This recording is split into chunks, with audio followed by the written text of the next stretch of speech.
Gracias por eso. Muy bien, sin más preámbulos, vamos rapidísimo al libro de Judas. Estamos viendo la epístola de Judas. Vamos a estar estudiando este hermoso libro que fue escrito mucho tiempo antes, 68 aproximadamente después de Cristo, por Judas, siervo de Jesucristo y hermano de Jacobo, o sea, uno de los hermanos de Cristo, y que el título que se puede dar a este libro es Los Hechos de los Apóstoles. A diferencia del libro de Hechos, que es Los Hechos de los Apóstoles, este es Los Hechos de los Apóstatas. Ahí cambió la palabra. Los Hechos de los Apóstatas. Hemos estado viendo ya cómo Judas quiere hablar de esta fe que nos ha salvado, pero se ve forzado por la situación de las corrientes herejes y de los falsos profetas a hablar sobre la apostasía. Y a mí me ha pasado exactamente lo mismo, como antes os decía. Deseo hablar de temas que sean temas pues, de esperanza, de gozo, de paz, de amor, pero debido al tiempo en que estamos viviendo, tenemos que hablar de la apostasía de nuestros días. Alguien me preguntó si yo estaba diciendo que el Señor vendría en septiembre. Yo digo no, porque no sabemos el día y la hora. Puede ser que venga hoy. Puede ser que no venga hasta octubre. No lo sé. Pero sí que quiero transmitir a la congregación la urgencia de la realidad de que el Señor viene pronto. Y habiendo dicho eso, despierta en nuestro corazón esa necesidad de entender dónde estamos viviendo. Vamos al versículo 8 y vamos a hablar en este día de hoy de la descripción de los falsos maestros. Versículo 8. No obstante, de la misma manera también estos soñadores mancillan la carne, rechazan la autoridad y blasfeman de las potestades superiores. Pero cuando el arcángel Miguel contendía con el diablo, disputando con él por el cuerpo de Moisés, no se atrevió a proferir juicio de maldición contra él, sino que dijo: el Señor te reprenda. Pero estos blasfeman de cuantas cosas no conocen, y en las que por naturaleza conocen, se corrompen como animales irracionales. ¡Ay de ellos! Porque han seguido el camino de Caín, y se lanzaron por lucro en el error de Balaam, y perecieron en la contradicción de Coré. Estos son manchas en vuestros ágapes, que comiendo impúdicamente con vosotros, se apacientan a sí mismos, nubes sin aguas, llevadas de acá para allá por los vientos, árboles otoñales sin fruto, 2 veces muertos y desarraigados, fieras ondas del mar que espuman su propia vergüenza, estrellas errantes para las cuales está reservado eternamente la oscuridad de las tinieblas. Voy a leer hasta ese versículo en el día de hoy. Cuando leo la palabra de Dios, y leo estas palabras tan fuertes, ¿lo habéis notado? Son palabras fuertes. Me pregunto, ¿por qué? A veces estamos tan acostumbrados a no querer atacar a las personas y ser amables, o no tener un espíritu crítico sobre aquellos que difieren de nosotros, que caemos realmente también en un momento de demasiada suavidad. Judas es claro en enseñar la verdad. La verdad a veces ofende. Es así, ¿verdad? No nos gusta escuchar esa verdad porque somos confrontados con nuestro pecado y nuestros errores.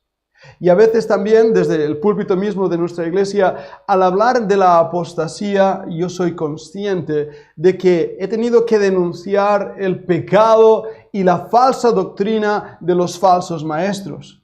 Y uno tiene que ir con cuidado, lo entiendo. A veces nosotros también, como predicadores, nos equivocamos, lo entiendo. Pero cuando uno ve las cosas que están pasando dentro del cristianismo, lo que aparece en el corazón de aquellos que amamos la palabra de Dios y amamos al Señor Jesucristo es indignación. Indignación.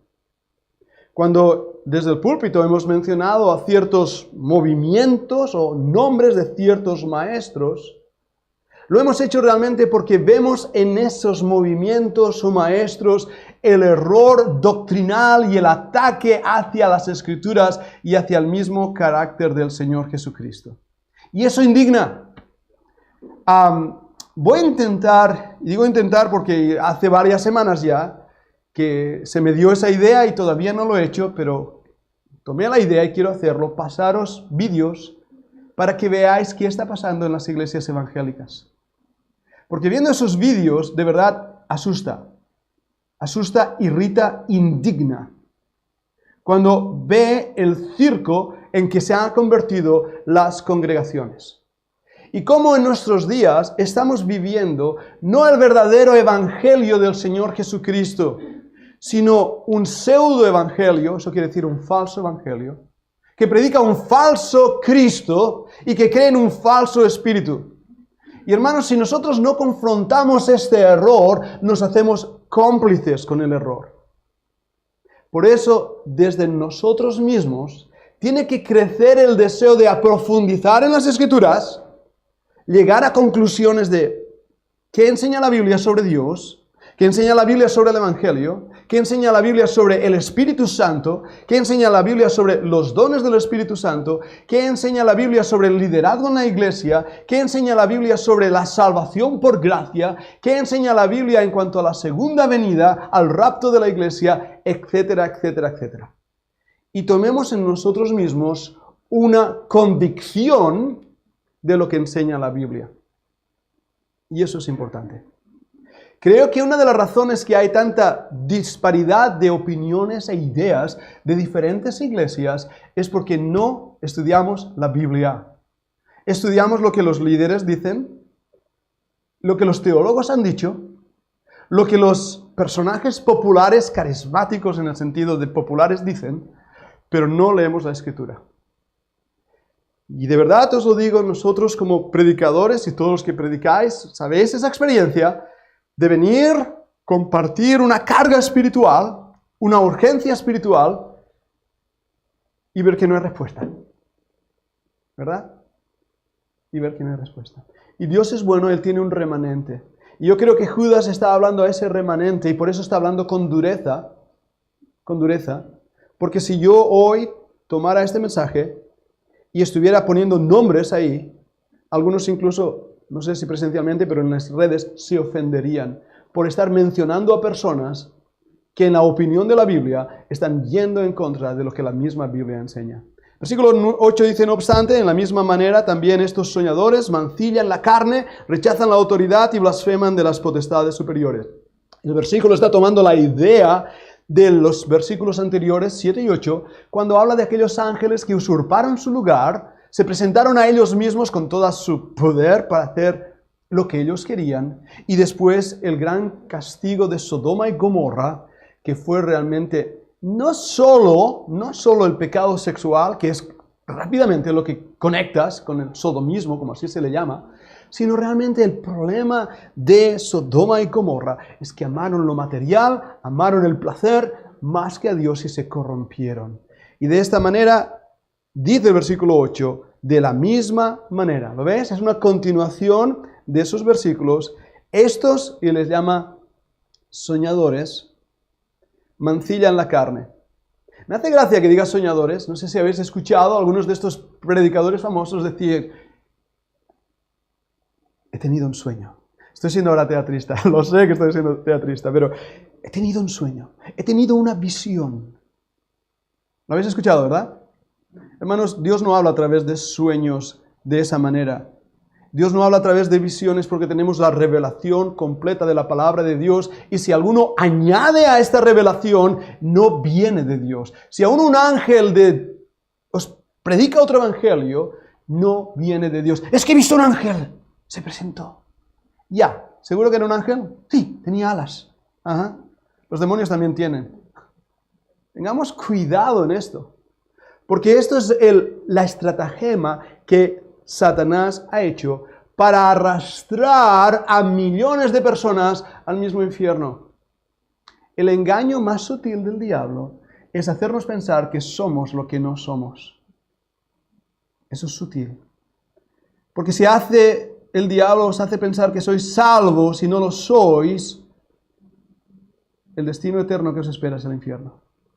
Por eso Pablo dice, examinémonos a nosotros mismos. Rechazan la autoridad. ¿Qué autoridad? La palabra de Dios. La palabra de Dios. Una pregunta que ayer se hizo y que ha surgido varias veces también es los pastores. Hermanos, los pastores, los que estamos aquí, los ancianos, que es otra palabra correctísima de la Escritura, somos ovejas. El único buen pastor es el Señor Jesucristo.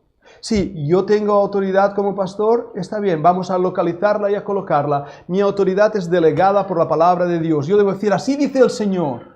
Sí, tengo una responsabilidad grande de organizar, hacerlo todo decentemente y con orden, y gracias a Dios, no soy el mandamás, no soy el que aquí se dicen las cosas como se hacen porque yo las digo. Gracias a Dios por cada una de las personas que forma parte de este equipo, tanto aquí presencialmente como allí, porque Dios obra en un cuerpo, no en una mano por ahí solitaria. Pero estos son personas que son dictadores. Por eso rechazan la autoridad haciéndose ellos mismos autoridad. Y si tú estás en ese tipo de iglesia, lo mejor que puedes hacer es salir de ella. Es salir de ella. Y sé que no estoy hablando a los presenciales. Me estáis dando una sonrisa. Eso me anima muchísimo porque sé que no estáis en esa iglesia, ¿verdad? Que no, al contrario. Tenéis libertad y no hay mayor libertad que tener alas y no querer volar porque te sientes a gusto en una iglesia. Y yo sé que hay gustos para todos. Hay iglesias que son muy grandes y a la gente le encanta tener una iglesia con 3.000 personas, un gran anfiteatro, luces, cámaras, acción y todas esas cosas. Y hay personas que dicen, yo no quiero estar en esa iglesia, yo quiero estar en una pequeñita donde me saluden y nadie sabe nada. Nosotros hemos cambiado en el sentido de que hemos internacionalizado nuestra iglesia a niveles, hermanos, que no somos ni conscientes de ello. Os compartíamos varias cosas que Dios está haciendo. Pero hermanos, nuestra autoridad, vuelvo al punto, nuestra autoridad es delegada. Es delegada. Viene de la autoridad de la palabra de Dios, viene de Dios mismo. Blasfeman de las potestades superiores. ¿Y qué ejemplo va a tomar sobre este blasfeman de las potestades superiores? El versículo 9 nos da un ejemplo clarísimo. Mirad esto. Pero cuando el arcángel Miguel contendía con el diablo, contendía, ¿qué quiere decir contender? Luchar, pelear, ¿verdad? Una pugna. ¿Y por qué luchaba disputando con él, con el diablo, por el cuerpo de Moisés? ¿Habéis notado esto? En la Biblia no nos narra este evento en el Antiguo Testamento. Es aquí en la epístola de Judas que Dios en su buena voluntad nos da un dato que no conocíamos. Moisés, ¿recordad la historia? El Señor lo disciplina. Le impide entrar en la tierra prometida debido a lo que hizo. Golpear 2 veces la roca. Ese hombre que era manso, era humilde, era un líder de Dios, lo voy a hablar clarito, quedó harto del pueblo. Harto. Porque no estaban felices, estaban siempre quejándose, estaban siempre amargados, estaban que no obedecían, siempre rebeldes. Y Moisés dice, ¡hey! Ese Señor es tu pueblo, no es mío. Y mira lo que están haciendo. Otra vez pidiendo aguas. Codornices, tomad codornices hasta que os salga por las narices. ¡Hey! Son palabras duras. Pero es que a veces somos demasiado blandos nosotros. Y Dios trabaja con nosotros dándonos y diciendo, espabila. No tenemos que ser, ay, pobre. Yo lo he sido. Por eso intento ser misericordioso. Pero es que Dios al final me sacude tanto y me da tanto que digo, Señor, está bien. Está bien, lo entiendo. Debemos espabilar. Y Dios estaba espabilando a la nación de Israel. Pero pobre Moisés se frustra. Golpea 2 veces la piedra y el Señor le dice, no vas a entrar. Algunos dicen, pero ¿por qué si lo único que hizo fue pegarle un porrazo a una piedra? Pero es que esa roca simbolizaba al Señor Jesucristo.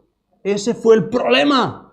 Y cuando en nuestras actitudes y maneras y formas estamos menospreciando cosas que parecen que no son importantes, pero que Dios ha puesto, estamos rechazando directamente a Dios. ¿Lo veis?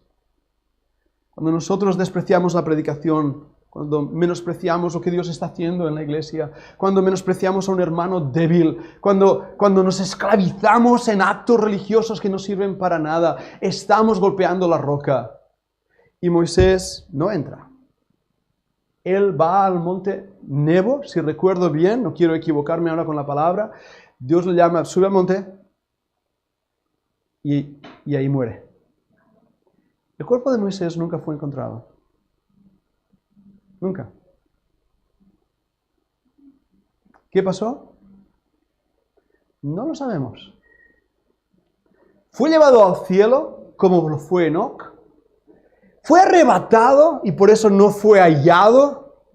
Pero aquí nos dice que el cuerpo quedó ahí y que Satanás quería el cuerpo. ¿Para qué quería el cuerpo?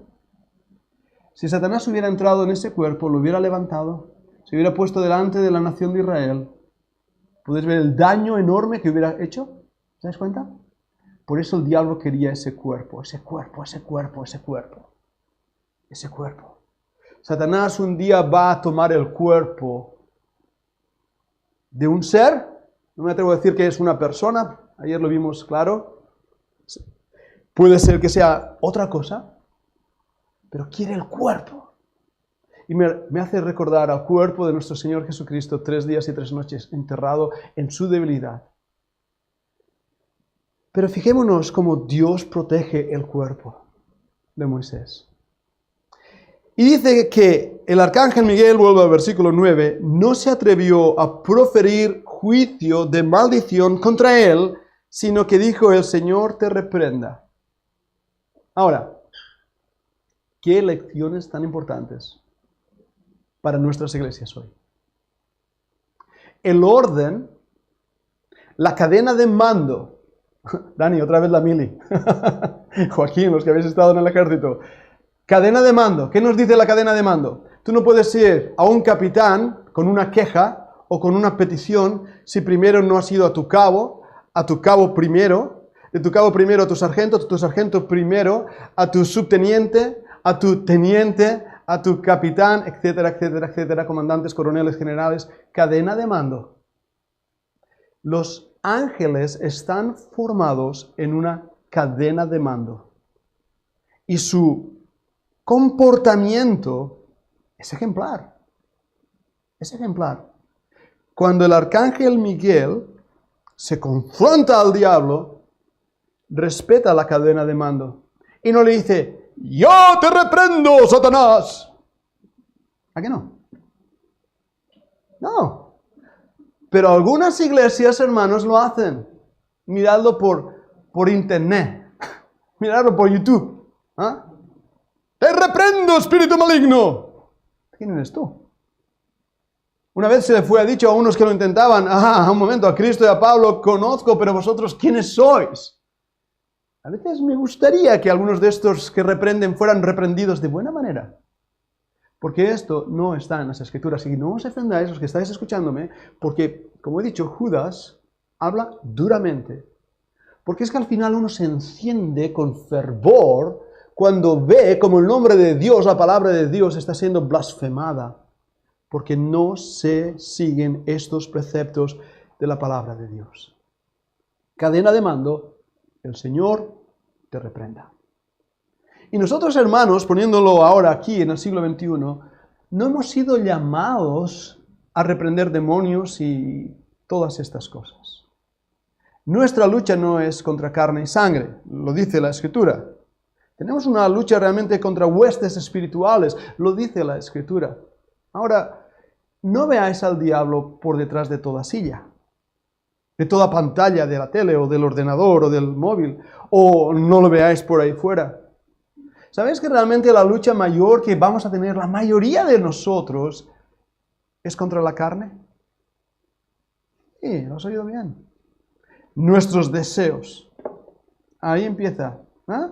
Ahí empieza. Nuestros pensamientos. Ahí empieza. Nuestro carácter. Quítese de vosotros todo enojo y maledicencia. ¿Cuántos de nosotros tenemos un verdadero problema con ese pecado del enojo? ¿Verdad que sí? Uy, pero el pecado de robar, ese sí que es gordo.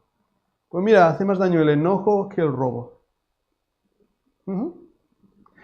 Y aquí la enseñanza clara es que nosotros no hemos sido llamados a una lucha espiritual con el demonio. No. Ahora, algunas personas están en ese contacto con el mundo espiritual. Y no viene Satanás. Tiene cosas más importantes que hacer que nosotros. ¿Tú piensas que Satanás tiene algo que hacer con nosotros? No. Si él quiere, y la Biblia lo enseña, que puede, un demonio puede humillar, contristar, apagar, atormentar a un creyente, sí, pero no poseerlo. Porque eso rompería la enseñanza de la Escritura. ¿Quién habita en nosotros? El Espíritu Santo. Imposible que un demonio entre en mí, imposible, porque si entra en mí un demonio no entra uno, entran 7, y muestra que no somos creyentes. Pero un demonio, hermanos, si nosotros estamos jugando con el pecado y estamos jugando con el mundo espiritual, puede atormentarnos.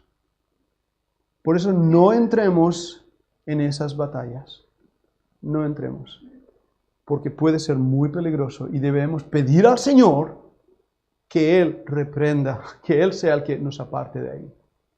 Debemos entender estos principios.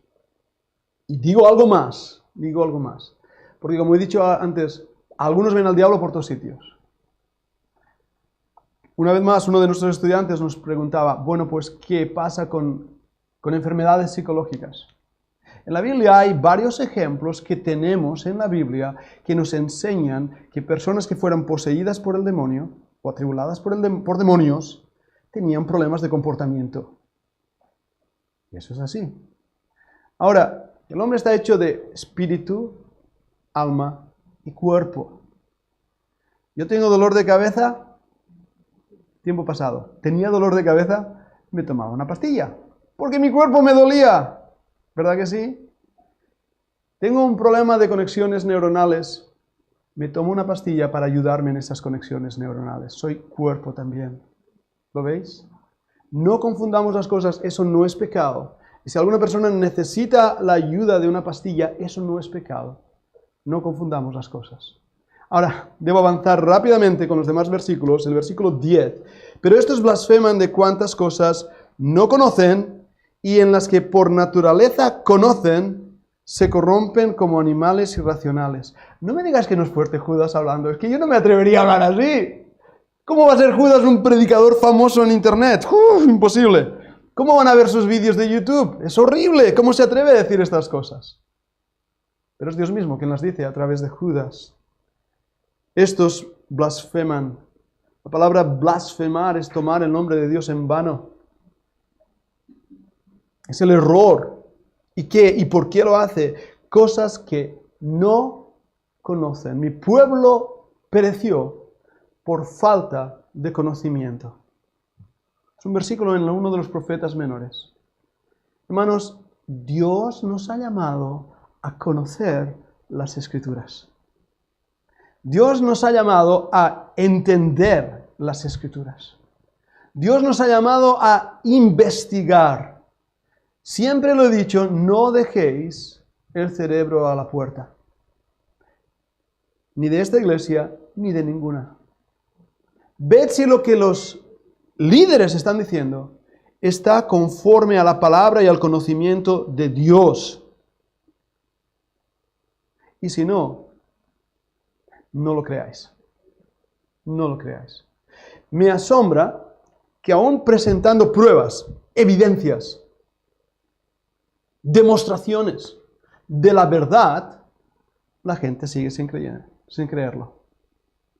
Hace un ratito, ¿verdad? Hablando con un hermano, justamente de lo que había predicado anteriormente. Egipto, Faraón, seguramente Ramsés II. ¿Cuántas plagas había visto? 10. Sus magos habían intentado hacer lo mismo, sí. ¿Cuántos hijos murieron en Egipto? No sabemos el número, pero recordad la historia, la última plaga, la muerte de los primogénitos. ¿No tenía suficiente Faraón con eso? ¿No tenía suficiente para ver el poder de Dios? Y decir, me retiro, este Dios es el único Dios verdadero. salgo de aquí. Pero ¿qué hace él? Agarra todo su ejército, su poder, vamos a destruir a este pueblo. ¿Quién es Jehová? ¿Que no lo has visto? Estos blasfeman de cuantas cosas no conocen. Vaya, Faraón, aún no me conoces, ahora vas a conocerme. Ya. Y le conoció. Fijaros en esto. Pruebas, evidencias del poder de Dios, y no creyó. Así también hoy en día se comportan como animales irracionales aquellos que sabiendo y conociendo ignoran y no creen. Tengamos cuidado con esto. Versículo 11. ¡Ay de ellos! Porque han seguido el camino de Caín y se lanzaron por lucro en el terror de Balaam y perecieron en la contradicción de Core. Ahora, voy a parar ahí en este momento. Voy a intentar dar un resumen porque este versículo es tan interesante y tan importante lo que enseña que deseo realmente dedicar todo un mensaje solamente a este versículo para poder sacar enseñanzas. Pero empiezo con la palabra ay de ellos. ¿Os habéis dado cuenta en la Biblia los ay? Cada vez que yo decía, cuando era pequeñajo, y decía, ¡ay! Mi abuelita estaba por ahí y decía, guarda para cuando no hay.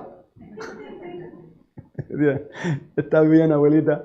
Mi abuela era de Murcia, ella era murciana y era de muy buen humor, me reía mucho con ella. Pero decía eso, guarda para cuando no hay. Los hay en la Biblia dicen mucho, ¿eh? Ayudadme a pensar un momento en cuántos hay en la Biblia. ¿Os viene a la cabeza? ¿Os viene a la cabeza, por ejemplo, los ay de Apocalipsis? El primer ay ya ha pasado, el segundo ay. ¿Recordad esos ay? Hemos predicado, hemos enseñado sobre ellos. ¡Ay! ¡Ay! Recordad, y eso es increíble, hay 7 ayes en el libro de Mateo que el Señor dice contra los fariseos. Uf. Cuando Dios dice ay, tiembla. Tiembla. Porque lo que implica es que su nivel de ira está al máximo. Su justicia va a ser aplicada. En el libro de Daniel, si recuerdo bien, no recuerdo el capítulo ahora, pero dice el colmo. Esta es la palabra que utiliza. Hasta el colmo. ¿Sabes cuando Dios está hasta el colmo lo que hace? Él dice ay.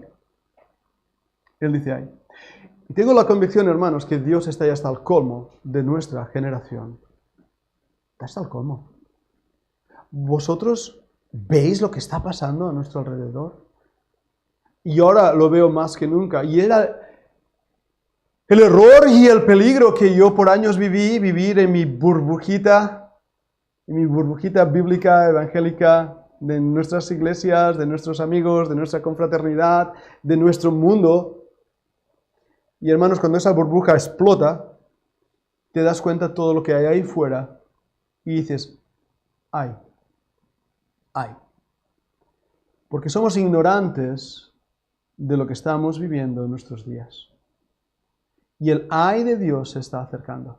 Ahora, esto no es para desanimarnos o desalentarnos. Yo soy consciente de que estoy predicando últimamente mensajes diciendo, hermanos, que el Señor viene, hermanos, que el Señor viene, hermanos, que el Señor viene.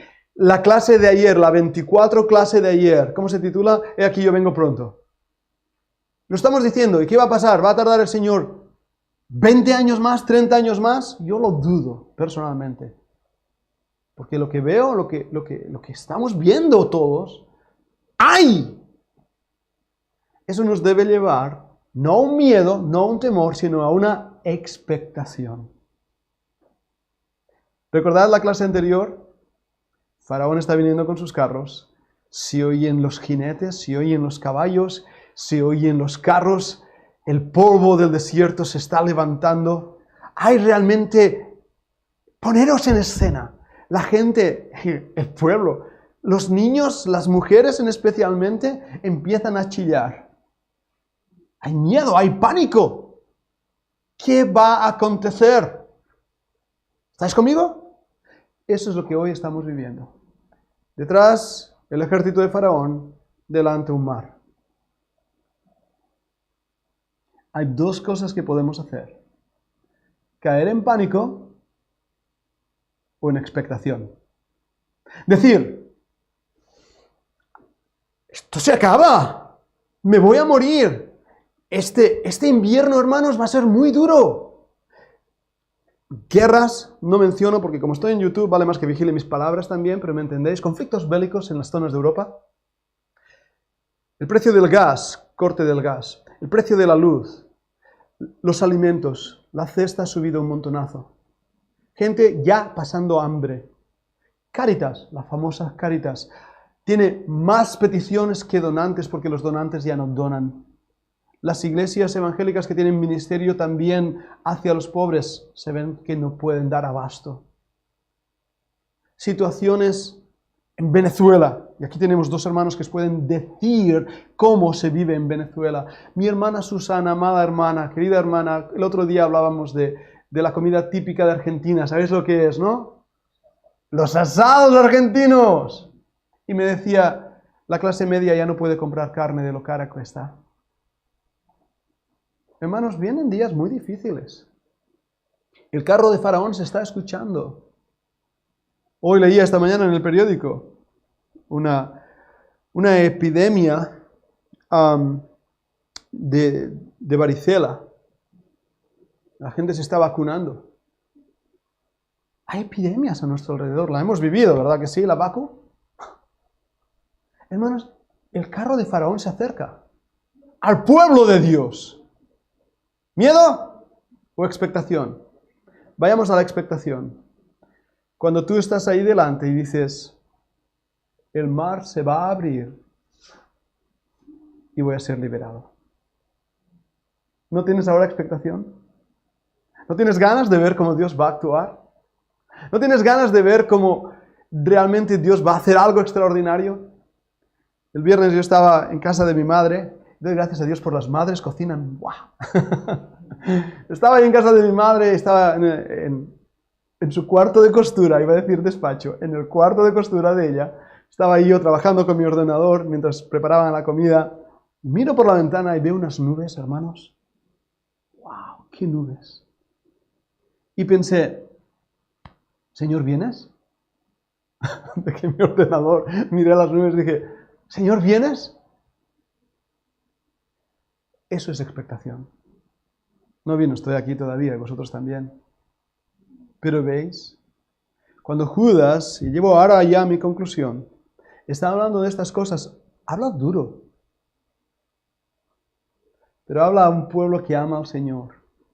Y que está diciendo, mira los hechos de los apóstatas, mira su comportamiento, identifícalo, porque van a venir días que van a apartarse de la sana doctrina oyendo espíritus de error. Hijo de Dios, sé sabio, conocedor de la palabra, conocedor de mí mismo, porque vienen días donde la apostasía va a ser la norma en el cristianismo. Pero tú sé sabio. Hijo mío, ten cuidado. Pablo le dice a Timoteo esas palabras. Ten cuidado de ti mismo y de la doctrina. Porque haciendo esto te salvarás a ti mismo y a los que te oyen. ¿Os das cuenta? Hermanos, yo sería un perverso pastor y un perverso predicador si no os avisara de estas cosas. Si os pusiera a dormir con el canto de las sirenas del siglo XXI, que endulza el mensaje, pero da veneno mezclado con miel.